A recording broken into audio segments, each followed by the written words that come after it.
Coming up, a safety concern in California. Officials are stopping the sale of 100 low lead. Find out what we're doing to help. Plus, an engine out over the water in Hawaii. See how the pilots handled it. And come along with us for a beautiful husky flight over Yellowstone. All this and more in just a moment.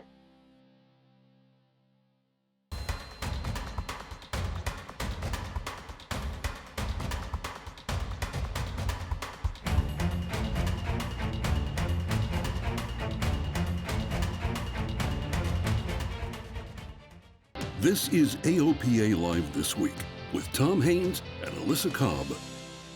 An arbitrary deadline and a politically driven decision by county officials is causing a safety concern at 2 California airports. And the cause of this concern? The decision to eliminate 100 low-lead avgas sales at Reed Hillview and San Martin airports by the end of the year. The only avgas available will be a 94-octane fuel, and that fuel won't work for a lot of piston engine aircraft. I am very concerned that this action taken on by some of these airports in California could actually be a real safety risk. What we're worried about in the Air Safety Institute is 100 low lead is not going to be available at these places where pilots are expecting it, and this change is coming about fairly abruptly. So, and that 94 unleaded doesn't necessarily work in your engine. You have to be really careful about that. It can cause engine problems all the way up to catastrophic engine failure to run fuel in your engine that doesn't have enough octane in it. So, you know, that's one potential issue. And then it all looks the same. So unless you're careful, all the supporting infrastructure, the hose and the tanks and they all, and the nozzle, they all look the same. So pilots are just going to have to be careful not to inadvertently misfuel their airplanes. The Santa Clara County Airports Division told pilots about the loss of 100 low lead just this week. The only available fuel will be Swift UL 94, and you have to have an STC for your aircraft to use that, and it won't work for aircraft with high compression engines. In fact, about half the aircraft based at San Martin can't use the no lead fuel. Essentially what Santa Clara County did was take a report that said there was no problem and declared it a problem. And people hear that part. They hear that there's a problem with it. And I think small airports around, communities at small airports around the country are gonna see that and say, we wanna switch too.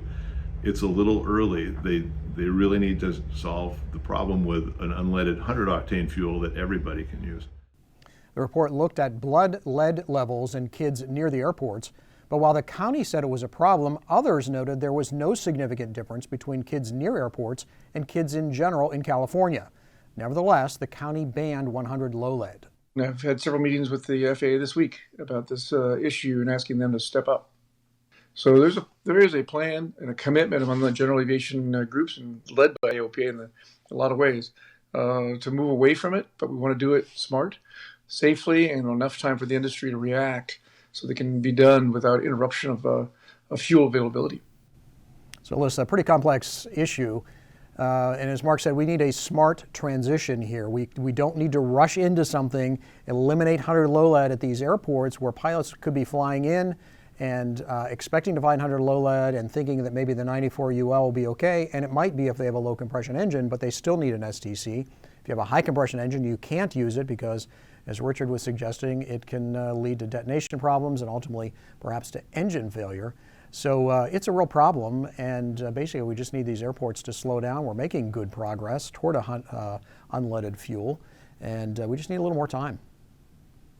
Yeah, and it's, this is something still relatively new to a lot of pilots, need an STC for an alternative fuel, and so they may not be as well versed when they go and they see a different pump or something like that. It takes a big education effort. Yeah, it really does.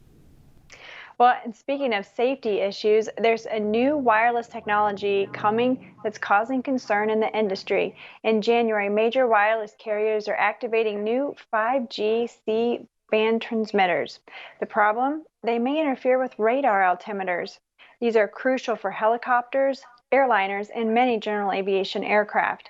The FCC says that the 5G transmitters won't cause a problem, but the FAA and many others in the aviation industry disagree. The FAA announced 2 new airworthiness directives ahead of the 5G rollout. They require operators to update aircraft flight manuals to prohibit procedures that require a radar altimeter. Now, the procedures affected will be identified with NOTAMs that are to come. AOPA and several other general aviation organizations issued a statement warning that significant air travel disruption is likely if the 5G rollout proceeds as planned. You can read more about it on our website. And the FAA just changed the meaning of NOTAMs. Now, instead of notice to airmen, it means notice to air missions. The goal is to make the term more inclusive to all aviators and missions. Not only is it more gender inclusive, but it also includes missions by drones and other uncrewed aircraft. Well, Tom, it might seem a little jarring to pilots when they first hear it, but in reality, we just say NOTAMs. Right, we do. Often you end up writing it out anyhow. Yep, and it does have a broader meaning now that we have drones out there in the airspace. That's right. Hey, if you fly a Grumman, there's a proposed AD you should know about. It would affect Grumman American singles, including variants of Grumman AA5s and AA1s. The AD would require inspecting the stabilizers, wings, and fuselage for corrosion and delamination. It comes after an accident earlier this year where part of a horizontal stabilizer detached from the aircraft. The FAA says the AD would affect about 2,500 airplanes. And yep, that does include AOPA's Sweepstakes Tiger, and you can bet we'll make sure that one is fixed before we give it away. Right now, it's at the shop getting all new paint and interior. You'll see it next spring. We'll have more on the Tiger's transformation next year. Well, it's something we all train for, but hope never happens to us. Engine failure in a single-engine airplane. Well, it can happen to you, and it did happen to a CFI and student pilot flying with 2 passengers in Hawaii. CFI Preston Shavy and student pilot Elliot Perara were on a cross-country training flight from an airport on Maui to the Big Island. After a touch and go at Upalo in Hawaii, as the Cessna climbed out over the channel, something wasn't right. I noticed the RPMs starting to fluctuate, starting to, sputter a little bit back and forth. And that's when I let Preston know. I was like, hey, I'm not climbing right. As soon as we felt the engine start to vibrate, I took over the flight controls and we turned back. Originally, our plan was like, we'll just go straight back to the airport. The main thing is we're over that channel between Maui and Big Island. And that channel is just, from marine or boaters or anything, it's just known to be like some of the roughest water and strongest wind in between islands, like one of the worst crossings. So the last thing we wanted to do was end up there. But after turning back, engine performance continued to deteriorate, so they decided to land on a rural road. The decision making behind airport versus road was the airport had about 2 to 3 more miles of that channel, the water in between us. So from direct to the airport turned to directly to land. And it just so happened there was a perfect road to land on. Well, the landing on the road was uneventful. Preston and Elliot hope other pilots can learn from their experience. Being mentally prepared to go fly and, mentally prepared for any emergency situation you could encounter in flight or different things. So it's just, it's worth kind of a self-check, kind of add into your routine. No word yet on what caused the engine trouble. You can watch the full interview with Preston and Elliot on the Pilot Lounge episode on our YouTube channel. And speaking of successful emergency landings, Captain Sully Sullenberger was just appointed U.S. Ambassador to ICAO. ICAO stands for the International Civil Aviation Organization, and it's the United Nations Aviation Agency. Sully is known for the Miracle on the Hudson water landing of a U.S. Airways A320 in the Hudson River. Congratulations, Sully. Yeah, absolutely. Hey, the Cub Crafters NX Cub is now FAA certified. The NX Cub is a nose wheel version of the popular X Cub. Now, the majority of pilots in the U.S. don't have a tailwheel endorsement, so the NX Cub opens backcountry flying to a lot more folks. The idea of a nose wheel Cub is controversial for tailwheel purists, but hey, the NX Cub is an incredibly capable backcountry airplane in and of itself. And Alyssa, I had a chance to fly it actually twice in the last couple of years, but as recently as back in August, I get to really put it to work in some backcountry areas, and it is amazing. And as the folks at Cub Crafters point out, it takes off shorter and lands shorter than the tailwheel version of the Oh, wow. of the Cub. So anyhow, it's just a great performing airplane. Forget where that third wheel is. Okay, well, we hope you know AOPA for great aviation and aerial photography. Our photographers and editors work hard to get great shots like this one. AOPA photographer David Toulis got these aerials of bison in Wyoming while on a ferry trip with editor-at-large Dave Hirschman. The pair ferried an Aviat Husky to the East Coast, but not before catching up with Recreational Aviation Foundation Chairman John McKenna for a scenic flight around the Yellowstone area. Ride along with them for a behind-the-scenes look at one of our photo and video missions. Got cold out here. Yeah, no kidding.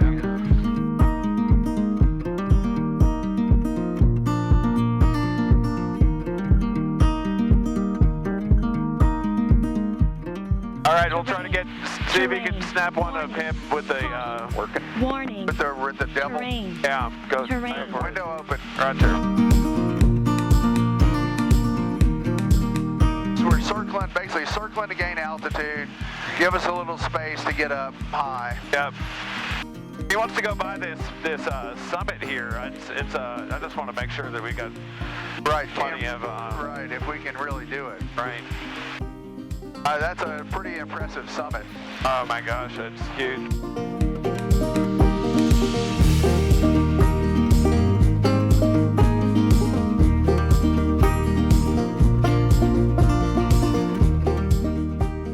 So far, the light is okay. Yeah, looking okay. I mean, and it's like frankly above these clouds could be neat, but it's we'll just have to see. Yeah. He's going to turn toward the geyser basin, and then we'll position ourselves for the best light. Okay. And we'll see what kind of conditions we've got in the park, because okay, that'll determine where we fly. All right. There's bull elk on this ridge just to my right. You can see them, two of them right there, and then there's a third one further up.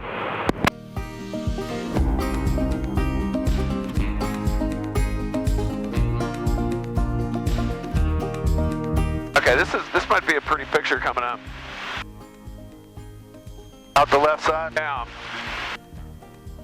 Window open. Roger. Oh, there he is.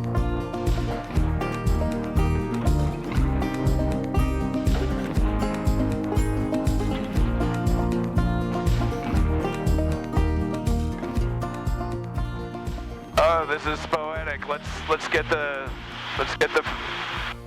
this light on him.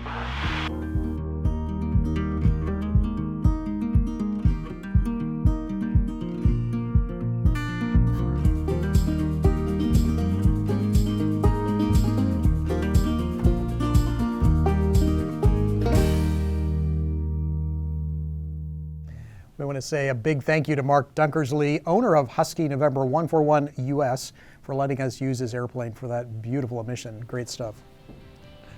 Hey, coming up after the break, delivering holiday cheer via GA. And honoring a legend. Are you thinking about selling your airplane? I'm Kevin Tracy, and I own one of the largest advertising agencies north of Boston. And I'm the former VP of Marketing at Piper. I know airplanes and I know advertising. Go to twinairaviation.com to learn more about how I can help you sell your airplane. Welcome back. Density altitude can really get you, especially if you're from the coast or the flatland. It appears to have been a factor in a fatal Bonanza crash this summer in Aspen, Colorado. AOPA Air Safety Institute just dropped an accident case study about the wreck. It's called Into Thin Air, and it looks at the flight track and what could be learned from it. With just a little bit more patience and planning, things could have been much different.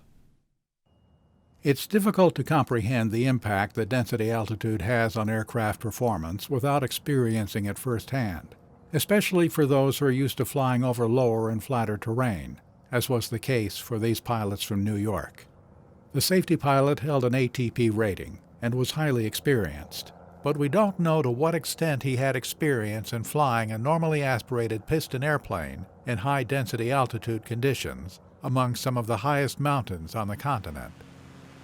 The effects of high-density altitude were evident in the Bonanza's poor climb performance. and continued to worsen in the minutes leading up to the crash as the pilots attempted to gain more altitude.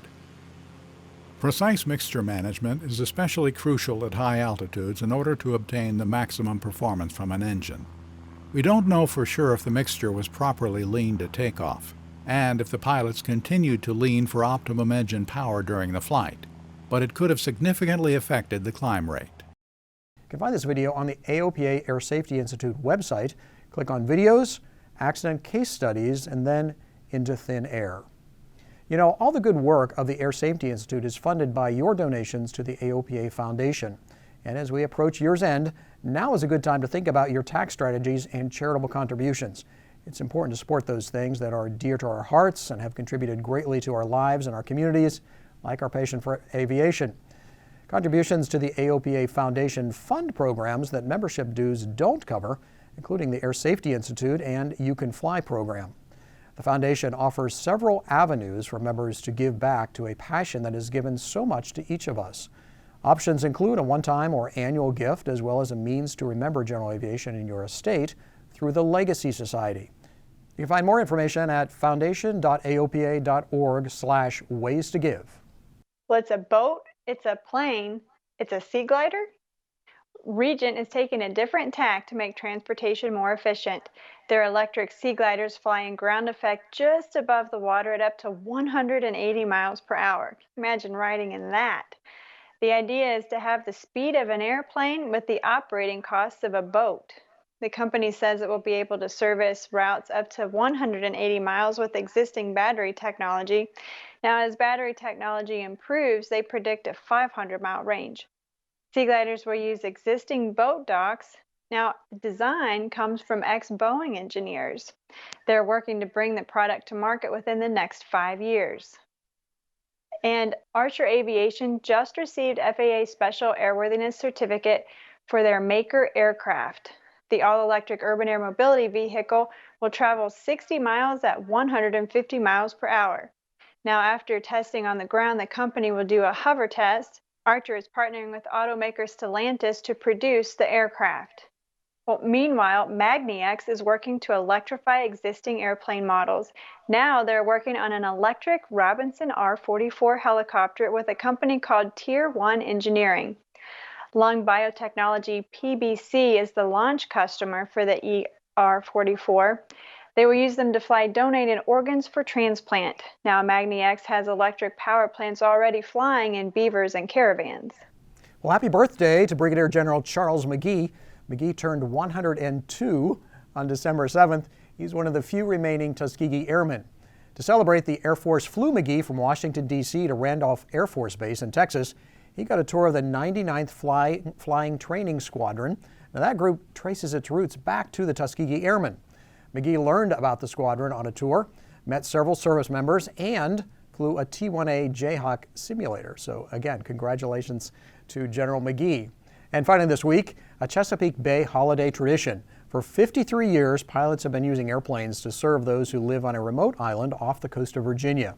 Tangier Island has been largely unchanged for hundreds of years. They even have their own dialect of English. Each December, volunteer pilots organize an airlift to bring them much-needed supplies and much-appreciated decor. This year, AOPA Live's Paul Harrop joined the effort, and he brings us along. Having a Tangier Holiday Run, 53rd. All right, we landed at our first stop, Bay Bridge Airport. This is where we connect with Santa and we pick up the holly to take on down. We're going to let Santa go first so he can make sure that he is on the island in order to meet the kids.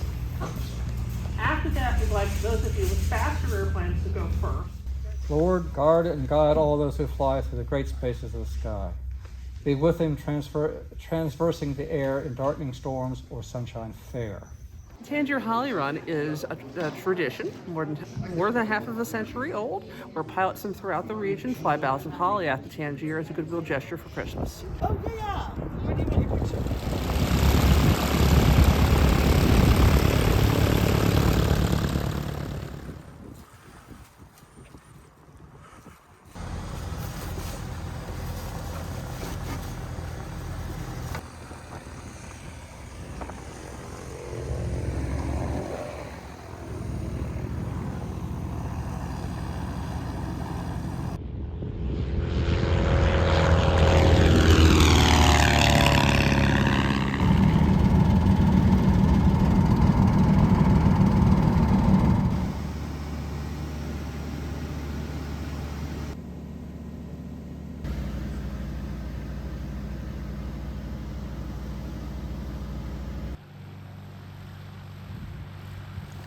Hi, so Jill, we're here on Tangier. It's a interesting place. Yes, it is. We are right at sea level. There's no cars allowed on the island, so you see a lot of golf carts and a lot of bicycles. There goes one down. Yep. And so, I guess for folks that don't know, what's the point? Why are we flying this in? They do not have evergreens that grow naturally on the island, so at Christmas time we bring them holly.